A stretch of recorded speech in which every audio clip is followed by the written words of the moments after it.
not surprising that any of these people are MAGA. It's surprising that none of you can make the connection. Nate Bargotzi is a straight white Christian conservative traditional Southern man from Tennessee who talks about upholding traditional family values and doesn't swear and steers away from political commentary. He literally views his entire career to comedy as a calling from God.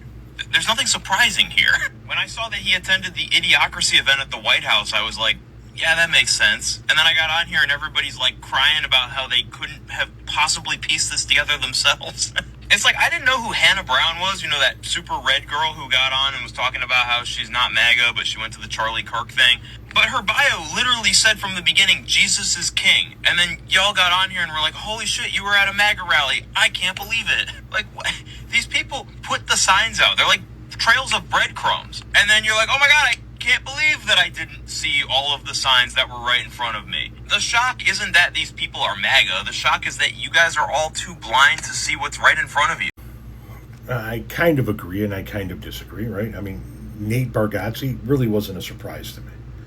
But I think that people didn't want to believe he was MAGA because he didn't veer into the politics. He didn't veer into controversial issues, which MAGA always has a tendency to do. So I can understand why some people might have been like, well, maybe he's not. But I also understand why people could have easily thought he was, given all of the information that you laid out there. Listen, at the end of the day,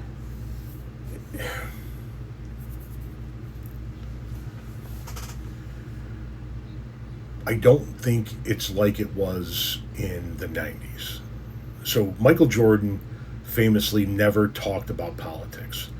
And when asked why he didn't talk about politics, he said to the reporter, because Republicans buy shoes too, indicating that he was more Democratic or more left-leaning or more liberal in his tendencies, and he didn't want to say things, politically speaking, that would piss off Republican fans of his and therefore make them not want to buy his products, come see his shows.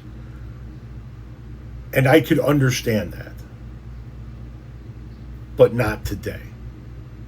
If Michael Jordan were playing in today's game, I would want a reporter to stick a camera in his face and say, what do you think about X, Y, and Z?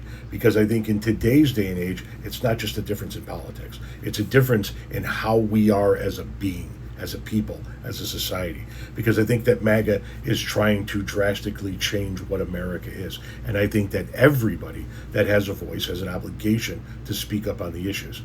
And if you don't speak up on the issues in today's day and age, I assume it's because you're not trying to alienate yourself by telling people that you're MAGA. Nate Bargotzi wasn't a big stretch for me. He really wasn't. There have been others that Dennis Miller, John Voight, people like that I was a little bit shocked at. There have been some that weren't a surprise but were a disappointment. Peyton Manning, for example.